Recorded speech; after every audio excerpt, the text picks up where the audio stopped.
আল্লাহ বলেন ইন কুনতুম তুহিব্বুনাল্লাহ।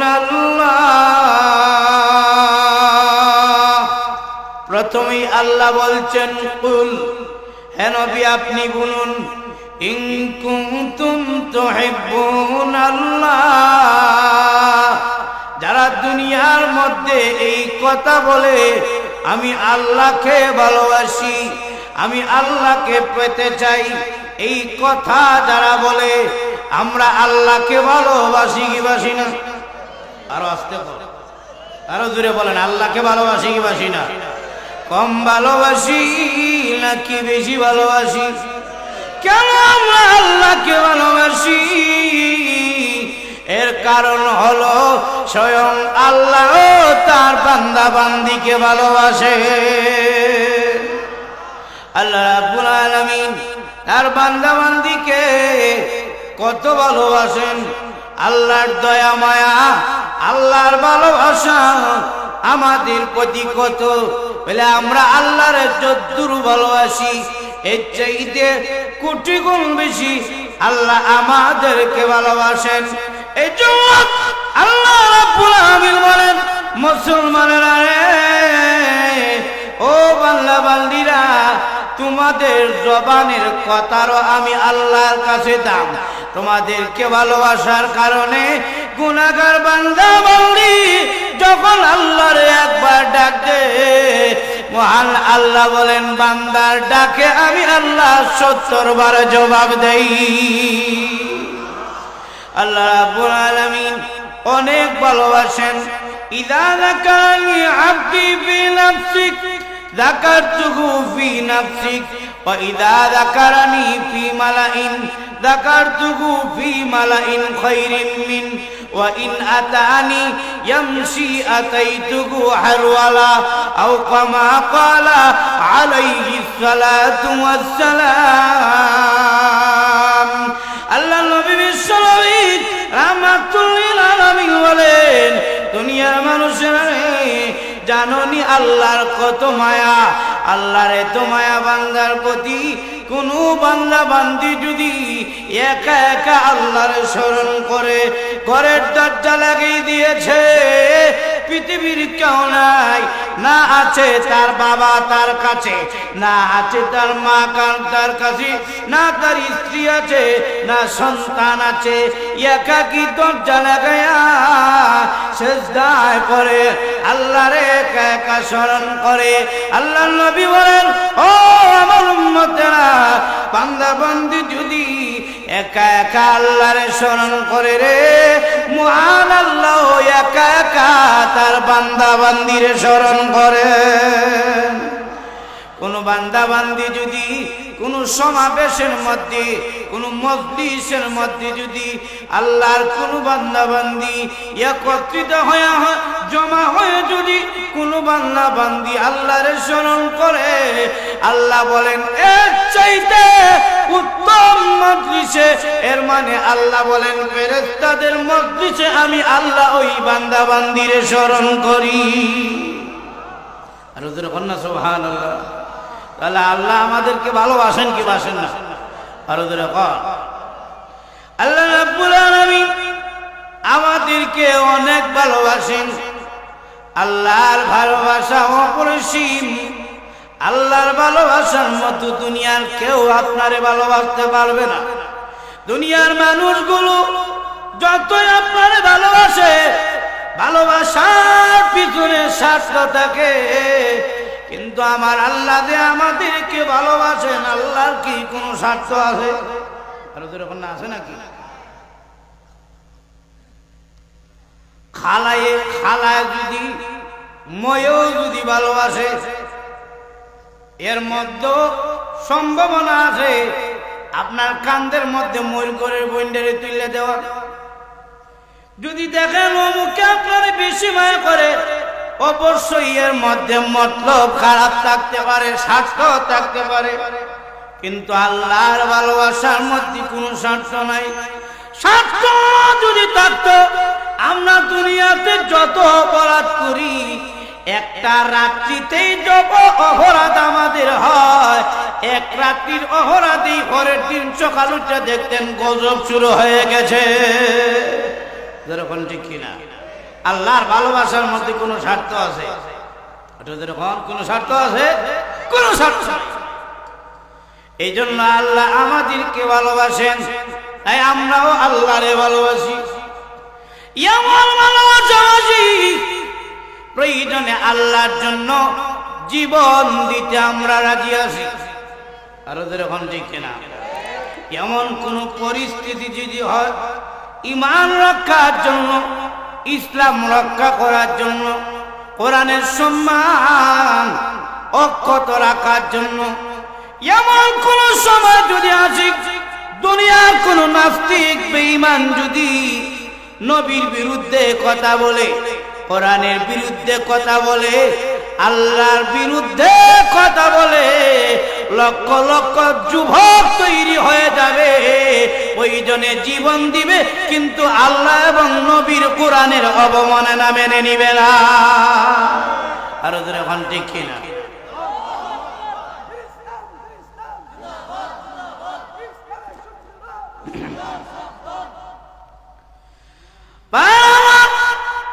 আল্লাহকে ভালোবাসি, আল্লাহর জন্য জীবন দিব, প্রয়োজনে রক্ত দিব, এরপর আল্লাহর ভালোবাসা ছাড়ব না। আল্লাহর এত ভালোবাসি আমরা কেন জানি? এর কারণ হলো স্বয়ং আল্লাহ আমাদেরকে ভালোবাসে। আল্লাহর ভালোবাসার সাথে পৃথিবীর কারো ভালোবাসার কোনো তুলনা, আরো আসতে কোন তুলনা আছে? নাই।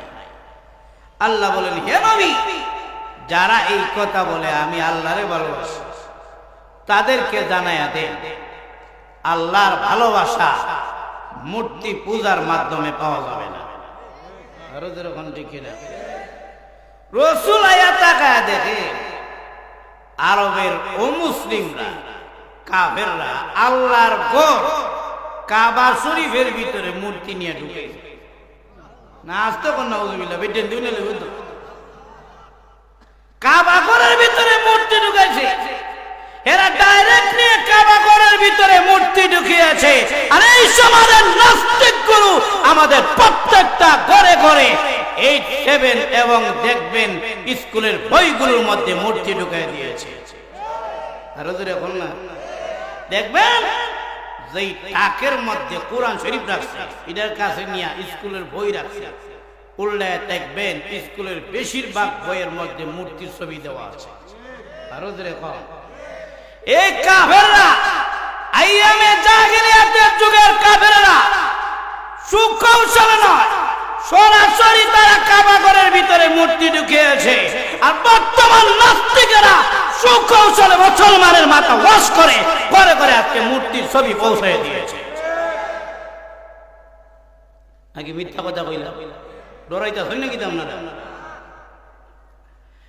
এইভাবে তারা মূর্তি পূজা করে, কাফেররা করে। আবার কেমন মূর্তি পূজা তো করে, কাবা ঘরের ভিতরে গিয়া মূর্তি পূজাও করে, আবার তাও শরীর কাফন নাই। নাউযুবিল্লাহ বলেন না। রাসূল জিজ্ঞাসা করেন, এটা করো কেন লাগিয়া? কয় আল্লাহ হওয়ার লাগিয়া। এই মূর্তির সামনে মাথা নত করলা কেন? বলে আল্লাহ হওয়ার লাগিয়া। গাছের সামনে মাথা নত করছে কেন? বলে আল্লাহ হওয়ার লাগিয়া। হাতুরের সামনে, আগুনের সামনে মাথা নত করো কেন? কয় আল্লাহ হওয়ার লাগিয়া। এখনো আমাদের দেশে একদল আছে, লাল সাধু ভরে দেখবেন নামাজের নামে নাই, রোজার নামে নাই, ভাগ পবিত্রতার নামে নাই, লম্বা মুছ রাখছে, মাঝে মাঝে আছে কিনা নাই। এরে যদি জিজ্ঞান কিরে নামাজ ফরজ কোন সময় হয়? গুহনে নামাজ হয়, গুহনে আবার নামাজ আছে। তারে যদি জিজ্ঞান এই বেশ কাল লাগিয়া দেখ, হেও কইব আল্লাহ হওয়ার লাগে। আল্লাহ রাব্বুল আলামিন আমার তেলাওয়াতকৃত আয়াত নাযিল করে জানায়া দিলেন, নবী গো, এই মূর্তি পূজার মাধ্যমে আল্লাহ পাওয়া যাবে না। যখন ঠিক কিনা? পাথর পূজার মাধ্যমে আল্লাহকে পাওয়া যাবে না। এরপরে গাছের পূজার মাধ্যমে আল্লাহকে পাওয়া যাবে না। আল্লাহকে যারা ভালোবাসে, আল্লাহকে যারা পেতে চায়, আল্লাহ জানাই দিয়েছেন ইন কুনতুম তুহিব্বুনাল্লাহ, যারা আল্লাহকে পেতে চাও, আল্লাহরে ভালোবাসো, ফাত্তাবিউনি, মূর্তির পূজার মাধ্যমে আল্লাহর ভালোবাসা পাইবা না, পাথর পূজার মাধ্যমে, মাজার পূজার মাধ্যমে আল্লাহকে পাইবা না, নবীর তরিকার মাধ্যমে আল্লাহর ভালোবাসা পাওয়া যাবে। যেরকম সুবহানাল্লাহ। কার ভালোবাসা পেতে চাই বলে আল্লাহর ভালোবাসা, এমনিতেই ভাইবেন নাকি নবীর অনুসরণ? আটু যেরকম না, নবীর তরিকা মানার মাধ্যমে আল্লাহর ভালোবাসা পাবেন। আপনারা বলবেন আমরা তো নবীকেও ভালোবাসি, নবীর তরিকাও মানি, বলে না, নবীকে শুধু ভালোবাসি বললেই হবে না, নবীর তরিকা শুধু মানি মুখে বললেই হবে না, কাজে করবে, প্রমাণ করতে হবে। আরো যেরকম না, অনেকের বউ আছে ওয়াজ শুনে আল্লাহর ওলি হয়ে জায়গা, বাড়িতে গিয়ে হইবেন তসবিহ লইয়া বইয়ে রইছে, সুবহানাল্লাহ সুবহানাল্লাহ সুবহানাল্লাহ, আবার ফাঁকে ফাঁকে কয় জামাই গো তোমারে বলো ভালোবাসি। জামাই গিয়ে কয় মেহমান আইছে ভাত লইয়া দেও, কই নিজে লইয়া খাওয়ান, আমারে দেও না গেলে না আমনে লইয়া খাওয়ান। এটা কি আসল ভালোবাসা নাকি মুখের স্লোগান? আর এরকম না, এটাই হলো বাটফারি। নবীকে ভালোবাসি বললেই হবে না, কাজে প্রমাণ করতে হবে। নবীরে ভালোবাসি কাজে প্রমাণ করবেন কিভাবে? যেভাবে সাহাবায়ে কেরাম কাজে প্রমাণ করেছেন, সাহাবায়ে কেরাম নবীর অনুসরণ করেছেন, নবীরে ভালোবাসছেন, জীবনের রক্ত জড়িয়েছেন, পেট থেকে নারী বুড়ি বের হয়ে গেছে, কিন্তু নবীর পাহারাদারি ছেড়েছেন। উহুদের যুদ্ধের সময় নবীজি চতুর্দিকে সাহাবায়ে কেরাম নবীজিকে পাহারা দিচ্ছেন। আবু দুজানা নামে এক সাহাবী নবীর সামনে দাঁড়ায় আছে, তীর আসতেছে নবীর গায়ের মধ্যে। আবু দুজানা পাহারা দিয়ে বলে, ও কাফির বেঈমানেরা, যা তীর মারবার আমার শরীরে মার, নবীর গায়ের মধ্যে তীর লাগতে দিব না। একটা দুইটা না, অনেকগুলো তীর আবু দুজানা রাদিয়াল্লাহু তাআলা শরীরের মধ্যে আসতে লাগলো। শরীরটা যাত্রা হয়ে গেছে, ঝর্ণার মতো রক্ত বের হচ্ছে, নারী বুড়ি সহ পেট থেকে বের হয়ে গেছে। উনি এইভাবে ধরে রেখেছেন যেন না পড়ে যায়। হযরত আবু বকর সিদ্দিক বলেন, আবু দুজানা রে, তোমার শরীর থেকে রক্ত ঝরতেছে, নারী বুড়ি বের হয়ে যাচ্ছে, এই জায়গার মধ্যে থেকে তুমি সরে দাঁড়াও, আমি তোমার জায়গার মধ্যে দাঁড়াই। হযরত আবু দুজানা বলেন, না, এই জায়গা আমি কারে দিব না, কাউরে আমি দিব না, আমি যতক্ষণ পর্যন্ত শহীদ না হব এই জায়গা আমি ছেড়ে যাব না। এমনি আবু বকর সিদ্দিক বলেন, আবু দুজানা রে, তাহলে একটু নাড়া সাড়া দাও না, এইভাবে যদি নাড়া দাও তীরটা এইদিকে যাইব গা, এইদিকে নাড়া দিলে তীরটা এইদিকে যাইব গা, একটু মুসুর মারো না। হযরত আবু দুজানা বলে, কেন মুসুর মানি না জানি রে?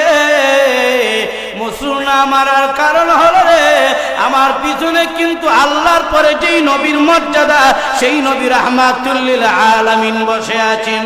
আমি যদি এখন নামাজ নাড়াচাড়া করি আর একটা তীরের আঘাত যদি নবীজির শরীরের মধ্যে লেগে যায়, কিয়ামতের কঠিন ময়দানে আল্লাহর সামনে দাঁড়ায় আমার মুখ দেখাতে পারবো না। এই জন্য আমি নাড়াচাড়া করি না। আবু দুজানা এই জায়গার মধ্যেই শাহাদত বরণ করলেন। এটাকে বলা হয় নবীর জন্য ভালোবাসা।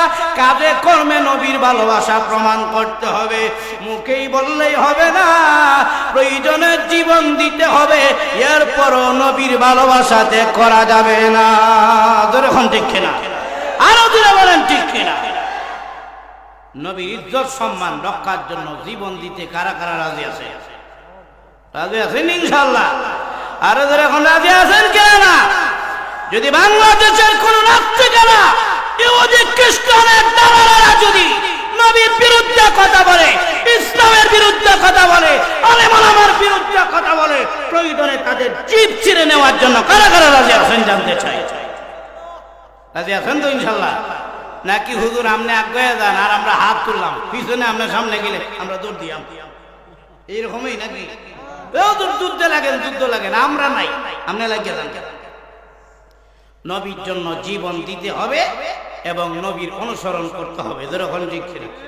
আরো যারা বলেন ঠিক কিনা? নবীর অনুসরণের দরকার আছে কিনা? নাই। অনুসরণ আপনি করবেন। একজনের অনুসরণ কে লাগিয়া করে?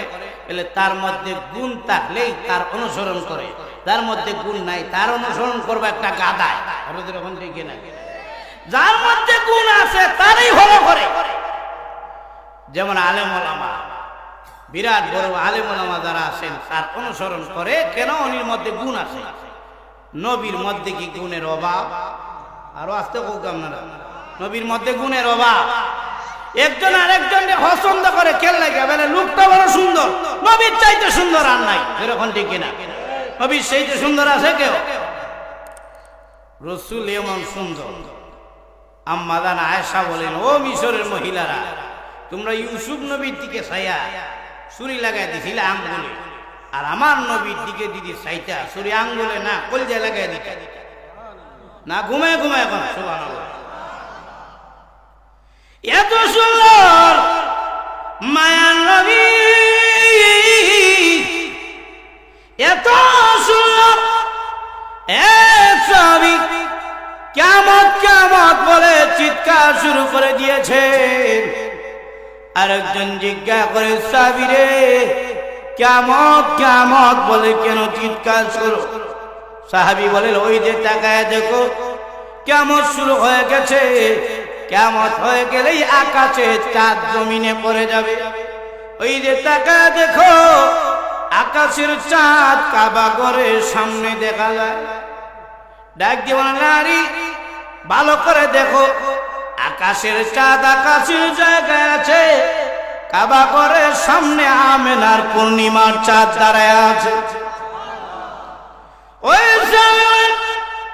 ভালো করে তাকায়, তাকায় দেখি রে, আকাশের চাঁদ তো জায়গায় আছে, নবী মুহাম্মদুর রাসূলুল্লাহ সাল্লাল্লাহু আলাইহি সাল্লাম কাবা ঘরের সামনে দাঁড়ায় আছে। এখন নবীর চেহারার দিকে একবার তাকায়, আবার আকাশের চাঁদের দিকে তাকায়, বারবার খালি দেখতেছে। জিজ্ঞাসা করে, নবীজির চেহারার দিকে একবার তাকাও, আরেকবার আকাশের চাঁদের দিকে তাকাও, কারণটা কি? সাহাবী জবাব দেন, জানোস নি কেন? আমি দেখতেছি আকাশের চাঁদ সুন্দর নাকি আমার নবীর চেহারা সুন্দর? রে কি বুঝলি কোনটা সুন্দর? ওই সাহাবী জবাব দেন, আল্লাহর কসম, আকাশের চাঁদের মধ্যে বড়ই গাছের মতো কলঙ্কের দাগ দেওয়া আছে রে, কিন্তু মায়ার নবীর চেহারার মধ্যে কোন কলঙ্কের দাগ দেখা যায় না। মায়ার নবীর চেহারা আকাশের চাঁদের চাইতে কোটি গুণ বেশি সুন্দর দেখা যায়। সুন্দরের জন্য যদি ভালোবাসতে হয়, আমার নবীর মতো সুন্দর আর কেউ। চরিত্রের জন্য কেউ কাউকে ভালো করে। মানুষ যদি সুন্দর হয়, মানুষ যদি ধন সম্পদ বেশি হয়, চরিত্র যদি ভালো না হয়, সাইরানার দাম নাই। আরো যেরকম না বলে, হে টাকাওয়ালা সুন্দর, বলে সুন্দর হইলো কি হইলো, তার চরিত্র খারাপ। আমার নবীর মতো চরিত্র এই দুনিয়াতে আরো কারো নাই। যেরকম ঠিক কিনা? একজন স্বামীকে তার স্ত্রী যতটুকু চিনতে পারে, দুনিয়ার কেউ আর এত তাড়াতাড়ি চিনে না। আম্মা বলেন, আমি নবীর জন্য খানা তৈরি করতে দিক, আর আল্লাহ দেখি উম্মে সালমান হযরত হাফসাও খানা তৈরি করতেছে। আম্মা জান আয়েশা বলেন আমরা চেষ্টা করতেছি কে আগে নবীর জন্য খানা নিয়ে যাওয়া যায়, প্রতিযোগিতায় আছি। জোরে বলুন সুবহানাল্লাহ। আমরা তো হুজুর দেখলে প্রতিযোগিতা লাগাইলাই হুজুরে কার আগে কে নিতে নেই। আম্মা জান আয়েশা বলেন আমিও রুটি বানাই, হাফসাও রুটি বানাচ্ছেন, দুজনের নিয়ত রুটি গুস্ত রাসূলের সামনে কে নিয়ে আগে দিতে পারে। সুবহানাল্লাহ জোরে বলুন না। আম্মা জান আয়েশা বলেন আমি তাকে দেখে হাফসার রুটি গুস্ত আগে হয়ে গেছে, অল্প সময় আমার দেরি হচ্ছে। আর হাফসা রুটি গুস্ত রেডি করে নবীর সামনে নিয়ে যাচ্ছেন। রসুল বোয়া সখীর মধ্যে বোয়া। আম্মা জান হাফসা নিয়ে যাচ্ছেন, আগে আগে রুটি গুস্ত হয়ে গেছে। আম্মা জান আয়েশা রুটি একটু পরে হইছে, পরে হইল দৌড়ে তাড়াতাড়ি করে লয়ে গেছে রসুলের আগে খাওয়াইতো। কিন্তু হাফসা তো আগে চলে গেছেন, রাস্তার মধ্যে গিয়ে ধাক্কা দিয়ে ফালাইয়া দিয়েছেন। যখন না সুবহানাল্লাহ। হাফসার রুটি এবং গুস্ত হয়ে গেছে, প্লেট দুই টুকরা হয়ে গেছে, আগে তো মাটির প্লেট। রসুল এই দৃশ্য দেখে দেখে হাসতেছে, আর আম্মা জান হাফসা কান্দে না। আরে রসুলরে আগে খানা দিতাম না। রসুল মনে মনে বলেন আয়েশা আমার এত ভালোবাসো, হাফসার আগে খাওয়াই লাগছে না। রসুল কাছে গেলেন, আম্মা আয়েশাকে কিছুই বললেন না। আমরা হইলে সাথে সাথে দারুটা লইয়া বউরে বাইরানি শুরু করতে হয়। কি করলে তুই ফেরেজ বাংলা কেমনে খানাটা নষ্ট করলে? কিন্তু আমার নবী আপনার নবী এমন ছিলেন না। নবীর চরিত্রের প্রশংসা করেছেন স্বয়ংকে। আরো আসতে কম আল্লাহর নামটা বলতে শরম লাগে তো নাকি নাকি সাগাও লাগবে? তুই বলেন নবীর চরিত্রের উহাদি এই রসুলের চরিত্রের প্রশংসা করছেন কে? আরো বলেন জোরে কইরা। ওয়া ইন্নাকা লাআলা খুলুকিন আযীম।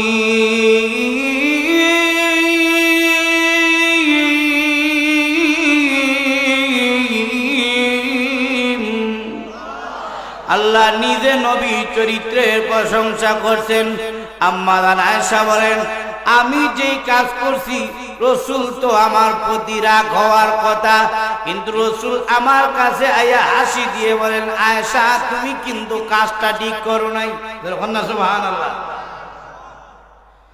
আর রসুল বলেন আয়েশা হাফসার খানা নষ্ট করে ফেললা, জমিনে পইরা গেছে গা, হাফসারে তুমি একটা প্লেট কিনে দিবা, এটাই হলো তোমার জরিমানা। যেরকম সুবহানাল্লাহ। রসুল ডাকলেন আয়েশা কাজটা ঠিক করো নাই, তবে প্লেটটা যে বাংলা এই প্লেটটা তোমার জরিমানা। আয়েশা তুমি হাফসারে দিয়ে দিবা। আর আম্মা জান হাফসাকে ডেকে বলেন হাফসা গো তোমার তো ইচ্ছা ছিল আমারে খাওয়াইবা, আমি কলায় ভাতাই খাই নাকি প্লেটে খাই এটা আমার বিষয়। যেই খাবার গুলো পরে গেছি মায়ার নবী এই খাবার গুলো জমিন থেকে তুলে তুলে খাচ্ছেন। আল্লাহু আকবার। আল্লাহু আকবার। এই চরিত্র হলো আমার আপনার নবী। নবীর মতো চরিত্র আর কারো আছে? একটু দেখুন না। এই জন্য একমাত্র ফলো যদি করতে হয় আমরা নবীকেই ফলো করবো। যেরকম ঠিক না? আমার আপনার নবীর অনুসরণ দরকার আছে কিনা নাই? নবীর অনুসরণ কিভাবে হবে? নবীর অনুসরণ হবে নবীর সুন্নাত মানার মাধ্যমে। দাড়ি রাখতে হবে। যেরকম ঠিক না? নাকি দাড়ি রাখলে অসুবিধা লাগে? এক বেটার দিকে এলাম দাড়ি রাখো না করে বলে ওয়াইফ লাগে। ওয়াইফ ছিল নি আপনারা? আমি কইলাম এটা তো আর ওয়াইফ হয়েছেন, এটা ভাই হয়ে গেছে। দাড়ি রাখলে কি অসুবিধা হয় নাকি? এটার ওজন মনে হয় মন মাথা নিচ হয়ে যাবে নাকি সার দেওয়া লাগবো মাঝে মাঝে? এই জন্য দাড়ি এটা কার সুন্নত? আর ওদের এখন আস্তে করে এখন না কার সুন্নত? নবীর সুন্নত। এটা রাখতে হবে। এরপরে আরো অনেক সুন্নত আছে। সালাম অতি একটা সহজ সুন্নত। রসুলের সালাম। এটার মতো সহজ আর কোনো সুন্নত নাই। সালাম দিবেন আর সালামের বদৌলতে সব পাইবেন। আর যেরকম না সুবহানাল্লাহ, কত সহজ। আসসালামু আলাইকুম ওয়া রাহমাতুল্লাহ, কত সুন্দর। এই সালাম দিলে সমাজের মধ্যে শান্তি আসে। সুবহানাল্লাহ, আসতে কইবেন। সালাম দিলে সমাজে কি আয়? শান্তি। সালাম আসেনি এখন? আর যেরকম না আসেনি, কমে গেছে গা। মুরব্বী দেখলে এখন আর সালাম দিতে রাজি হয় না, সম্মান করতে রাজি হয় না। কারণ মুরব্বীও তো হেই মার্কা। এই মার্কাই। এই জন্য আগে মুরব্বী দেখলে সালাম দিত, এখন মুরব্বী দেখলে চাচা মেশটা আসেনি। আর যখন না, কিন্তু সালাম অত্যন্ত গুরুত্বপূর্ণ এক সালাম। হযরত আলী বলেন, আমি ঘুমের ঘরে স্বপ্নে দেখি আমি আল্লাহর তৈরি জান্নাতের ভিতরে প্রবেশ করে ফেলেছি।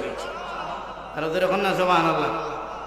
হযরত আলী বলেন, আমি তাকায় দেখি জান্নাতের ভিতরে প্রবেশ করেছি। সুন্দর একটা আসন দেখা যায়, যার পায়াগুলি ইয়াকুত জবরদস্ত পাথরের তৈরি, হীরা মণি মুক্তা দিয়ে তৈরি করা বিশাল বড় একটা আসন। জিজ্ঞাসা করলাম, এই আসন কার জন্য বানানো হয়েছে? জান্নাতের ভিতর থেকে ফেরেশতা আওয়াজ দিল, যারা আগে আগে সালাম দিবে তাদের জন্য এই আসন বানানো হয়েছে। এই কথা বলার পরে আমার ঘুম ভেঙে গেল। ঘুম ভাঙার পরে রাস্তায় বের হয়ে তাকায় দেখি আবু বকর সিদ্দিক আসতেছে। চিন্তায় পড়ে গেলাম, এখন কি করব? আগে যদি আমি সালাম দিই এই আসনের মালিক আমি হয়ে যাব, আর পরে সালাম দিলে উনি আগে দিলে উনি মালিক হয়ে যাবে। তিনি চিন্তা করলেন, না আমি আগে সালাম দিব না, কারণ এই আসনের উপযুক্ত আমি নয়। আবু বকর মুরব্বী, ওনারে দিয়ে আগে সালাম দেওয়াইয়া ওনারে এই আসনের মালিক বানায়া দিব। এই জন্য নবীর সুন্নত মানতে রাজি আছি তো। আর যখন না কারা কারা মানতে আছেন রাজি আছেন হাত তুলে সবাই একটা তাকবীর দেন, নারায়ে তাকবীর।